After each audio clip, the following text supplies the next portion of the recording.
मैं doctor Surendra Singh, assistant professor, BSR government arts college Alwar. आज मैं आपको BA सेकेंड ईयर के फर्स्ट पेपर प्रमुख राज्य व्यवस्थाएं बुक में से बुक का दूसरा चैप्टर ब्रिटिश सम्राट एवं राजमुकुट तीसरा अध्याय है। इसमें से इंग्लैंड में राजपद की औचित्य या उपयोगिताएं टॉपिक पढ़ाऊंगा। संसार के विभिन्न देशों में जहां राजतंत्र समाप्त हो चुका है, वहीं ब्रिटेन वासी ऊंचे स्वर में सम्राट चिरंजीवी हो के नारे लगाते हैं। राजतंत्र की लोकप्रियता के संबंध में प्रधानमंत्री चर्चिल लिखते हैं, हम सभी लोगों के हृदय में राजतंत्र गहरा बैठा हुआ है और यह हम सभी को अत्यंत प्रिय है। इस प्रकार ब्रिटेन में राजपद के औचित्य के प्रमुख कारण इस प्रकार हैं। नंबर 1, इंग्लैंड में राजतंत्र लोकतंत्र का समर्थक बन गया है। लास्की कहते हैं कि राजतंत्र को लोकतंत्र के हाथों उसके प्रतीक के रूप में बेच दिया गया है और इस विक्रय के उत्पादन में इतनी जोर की हर्षध्वनि हुई है कि दो एक आवाज़ें भी सुनाई नहीं दी। इंग्लैंड से निरंकुश राजतंत्र का रूपांतरण संवैधानिक राजतंत्र में हुआ है। राजा ने इस रूपांतरण का कभी विरोध नहीं किया है, बल्कि उसने उसे कार्य रूप देने में सहायता ही दी है। इंग्लैंड के अधिकांश राजा इतने चतुर रहे हैं कि उन्होंने हवा के रुख को पहचाना और यह जान लिया कि लोकतंत्र की शक्ति का विरोध करना संभव व श्रेयस्कर नहीं होगा। इसलिए प्रधानमंत्री लॉर्ड एटली का भी मत था कि इंग्लैंड को इस प्रकार के सम्राट पाने का सौभाग्य है जो यह जानते हैं कि लोकतंत्रीय समाज में किस प्रकार कार्य करना चाहिए। दूसरी बात है या दूसरा पॉइंट है राजा की राजनीतिक निष्पक्षता। इंग्लैंड में राजा किसी राजनीतिक दल का साथी नहीं है। विविध दल जब शक्ति प्राप्त करके सरकार बनाते हैं तो वह उनका समान रूप से स्वागत करता है। अंततः सब राजनीतिक दल उसका समान रूप से आदर करते हैं। जेनिंग्स ने कहा है, संविधान यह मानकर चलता है कि यदि राजा निष्पक्ष न भी हो तो भी उसे कम से कम व्यवहार तो ऐसा करना ही होगा कि मानो वह निष्पक्ष है। यदि उसे किसी दल का निश्चित समर्थक होना है तो संविधान में राजाओं के विकल्प के लिए उसे उसी प्रकार व्यवस्था करनी होगी जिस प्रकार उसमें सरकारों के विकल्प की व्यवस्था है। नंबर 3, अंग्रेज जाति राजतंत्र के पक्ष में है। एक लेखक के अनुसार जेम्स प्रथम के राज्यकाल के बाद ब्रिटिश राजतंत्र कभी सुरक्षित नहीं था जितना कि आज है, और न तो इतिहास में आज के जैसा उसे कभी सम्मान प्राप्त हुआ था। राजपद के सतत अस्तित्व का कारण ब्रिटिश जनता की रूढ़िवादिता है। इंग्लैंड के लोग स्वभाव से ही रूढ़िवादी हैं। ये अपनी प्राचीन संस्थाओं को बनाए रखना चाहते हैं तथा उनमें किसी प्रकार का क्रांतिकारी परिवर्तन पसंद नहीं करते। वे अपनी सामाजिक एवं राजनीतिक संस्थाओं में बदलती हुई परिस्थितियों के अनुकूल सुधार या संशोधन कर लेते हैं, किंतु उन्हें समाप्त नहीं करते। इसका कारण उनका प्राचीन संस्थाओं के प्रति मोह है। इंग्लैंड में राजपद एक ऐतिहासिक विरासत है। यह संस्था वहाँ लगभग 1175 वर्षों से चली आ रही है। लोगों के मन में राजतंत्र के प्रति सदियों से कोमल भावनाएं हैं, अतः उसे समाप्त करने का वे सोच भी नहीं सकते। आज भी यह हाल है कि सम्राट की अस्वस्थता की खबर मिलते ही ब्रिटिश नागरिक बहुत बड़ी संख्या में राजमहल के बाहर एकत्रित हो जाते हैं और उत्सुकता तथा बेचैनी के साथ उनके स्वास्थ्य संबंधी समाचार पाने के लिए प्रतीक्षारत रहते हैं। संक्षेप में हम कह सकते हैं कि राजा ब्रिटिश जनता का हृदय सम्राट है। उसके प्रति उसकी अगाध आस्था तथा असीमित प्यार है। राजतंत्र के पक्ष में जनमत का परिवर्तन। वर्तमान में जनमत राजतंत्र के पक्ष में है। इसका एक कारण तो सम्राटों का व्यक्तित्व है। महारानी विक्टोरिया का शासनकाल सुदीर्घ और एकनिष्ठ था। सन 1870 के बाद देश उन्हें राष्ट्रीय प्रतीक के रूप में मानने लगा था और उन पर गर्व करने लगा था। एडवर्ड सप्तम ने अपनी हंसमुख प्रकृति के कारण राजतंत्र की प्रतिष्ठा बढ़ाने में बहुत योग दिया। वर्तमान सम्राज्ञी एलिजाबेथ की सुंदरता एवं उनके सद्गुणों ने ब्रिटिश जनमत को मोह लिया है। जेंक्स ने लिखा है कि जनता के अधिकांश समूह की रुचि सम्राट में है। इसका सबसे बड़ा प्रमाण वह भीड़ है जो जब कभी सम्राट के दर्शन पा सकने का अवसर मिलता है एकत्रित हो जाती है।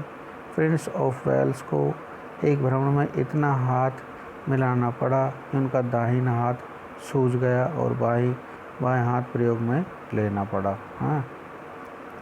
5 नंबर, निष्पक्ष तथा निर्दलीय निर्णायक। राजपद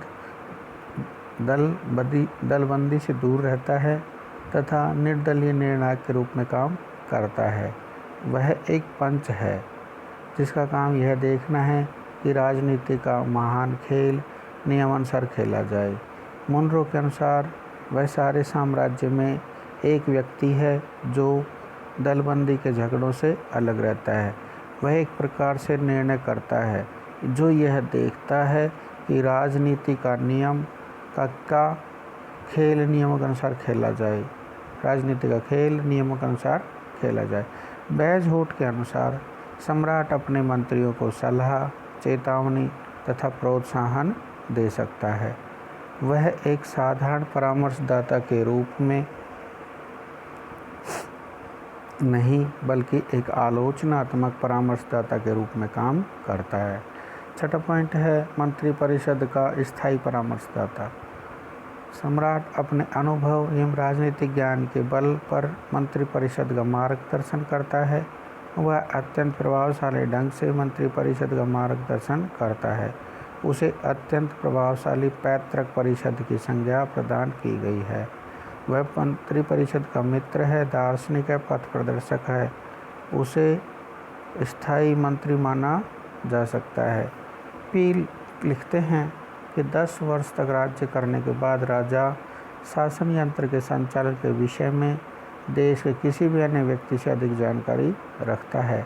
अपेक्षाकृत दीर्घकाल तक राज सिंहासन पर बैठने वाला राजा शासन कार्यों के संबंध में अपने मंत्रियों की अपेक्षा अधिक विस्तृत अनुभव और गहरा ज्ञान रखता है। 7वां पॉइंट है संसदीय प्रणाली में राजा एक आवश्यकता है। ब्रिटेन में संसदीय प्रणाली अपनाई गई है और संसदीय प्रणाली के लिए एक संवैधानिक अध्यक्ष की आवश्यकता होती है। राजा उस आवश्यकता की पूर्ति करता है। ब्रिटेन में वह वर्षों से वैधानिक अध्यक्ष के रूप में कार्य कर रहा है। वह राज्य करता है, शासन नहीं करता। वास्तविक शक्तियाँ मंत्रिमंडल के पास हैं। राजा तो शासन का प्रतीक है। 8वां पॉइंट है राजा उपयोगी है। व्यक्तिगत रूप से सम्राट कुछ ऐसे कार्यों का संपादन करता है जिन्हें दूसरा कोई नहीं कर सकता। वह स्वयं विदेशी राजदूतों का स्वागत करता है, संसद के उद्घाटन के समय सिंहासन भाषण पढ़ता है, Lord chancellor, secretary of state आदि की नियुक्ति करता है। जब एक प्रधानमंत्री अपना त्यागपत्र दे देता है तो विरोधी दल के नेता के प्रधानमंत्री बनने तक सारी कार्यपालिका शक्ति अस्थायी रूप से सम्राट के हाथ में आ जाती है। एक बुद्धिमान सम्राट आपस में लड़ने वाले विभिन्न दलीय नेताओं में समझौता करवा सकता है। वह कई बार सम्राट का प्रभाव निर्णायक होता है। उदाहरण के रूप में महारानी विक्टोरिया ने 1840 ईस्वी में इंग्लैंड तथा फ्रांस को युद्ध होने से बचा लिया। सन 1884 में राजा ने कंजर्वेटिव लोकसभा और उदार लोक सदन में समझौता करवाया। 9 पॉइंट है, राजा राष्ट्र की आत्मा है, उसकी एकता का प्रतीक है। अर्थात राजा देश की एकता, सुदृढ़ता और सुरक्षा का प्रतीक माना जाता है। वह राष्ट्र की आत्मा का मूर्तिमान स्वरूप है और राजपद जनता को मनोवैज्ञानिक सुरक्षा की भावना प्रदान करता है। राजा की छत्र छाया में रहकर ब्रिटिश नागरिक निश्चिंत हो जाते हैं। जैसा कि कहा गया भी है कि राजा के बकिंघम महल में रहते लोग अपने घरों में सुख की नींद सोते हैं। With the king in Buckingham palace people sleep more quietly in their beds. आर्थिक औचित्य। बारकर ने लिखा है कि राजतंत्र पर खर्च राजनीतिक भावना तथा विचार के रूप में लौट जाता है जो समाज को दृढ़ बनाते हैं। द सिविल लिस्ट 2009 के अनुसार सम्राज्ञी को 4.15 करोड़ पाउंड वार्षिक प्रदान किया जाता है। 1993 से सम्राज्ञी अपनी निजी आय पर आयकर देती है। इस प्रकार बजट का बहुत थोड़ा अंश सम्राज्ञी पर खर्च होता है, लेकिन उसकी तुलना में राजनीतिक चेतना के रूप में आय की मात्रा बहुत ज़्यादा है। ब्रिटिश सम्राट आय का भी स्रोत है क्योंकि राज परिवार से संबंधित उत्सव, फिल्म आदि से काफ़ी आमदनी होती है। इसलिए खर्च के आधार पर राजतंत्र के विरुद्ध तर्क नहीं दिया जा सकता। अंतर्राष्ट्रीय कारण। Last point 11 number. अंतर्राष्ट्रीय क्षेत्र में ब्रिटिश सम्राट का महत्व है। राजतंत्र साम्राज्य के लिए औचित्य प्रदान करता है। ब्रिटेन वासियों को सुदूर देशों को जीतने के लिए उत्साहित करता था। सम्राट राष्ट्रमंडल के देशों को एक सूत्र में जोड़ने वाली सुनहरी कड़ी भी है। विदेशों से मधुर संबंध बनाए रखने में राजाओं की सद्भाव यात्राएं महत्वपूर्ण रहती हैं। बॉल्डविन ने एक बार एडवर्ड अष्टम से कहा था कि सम्राट ही हमारे बचे खुचे साम्राज्य की अंतिम कड़ी है। यदि इस कड़ी को तोड़ दिया जाए तो स्वतंत्र राष्ट्रमंडलीय देशों के बीच कुछ भी सामान्य प्रतीक नहीं रहेगा। अब निष्कर्ष रूप में हम कह सकते हैं कि उपरोक्त विवरण से स्पष्ट हो जाता है कि इंग्लैंड में राजपद को बनाए रखने के अनेक लाभ हैं। यही कारण है कि ज्यों-ज्यों राजतंत्र की प्रगति हो रही है त्यों वहाँ राजतंत्र की जड़ें और मजबूत होती जा रही है। नागरिक इस संस्था को समाप्त करने के पक्ष में नहीं है। मॉरिसन ने लिखा है कि संसार में कोई भी राजपद इतना सुरक्षित अथवा जनता द्वारा सम्मानित नहीं है जितना कि ब्रिटेन का राजपद। लावेल लिखते हैं कि यदि राजा राज्य के पोत की प्रेरक शक्ति है तो प्रेरक शक्ति नहीं है तो भी वह उस पोत का मस्तूल है जिस पर पाल लटका हुआ है, और इस प्रकार वह उस पोत का न केवल लाभदायक अपितु अत्यंत आवश्यक अंग है। तो इस प्रकार हम कह सकते हैं कि इंग्लैंड में राजतंत्र की नींव सुदृढ़ है, उसे उखाड़ा नहीं जा सकता।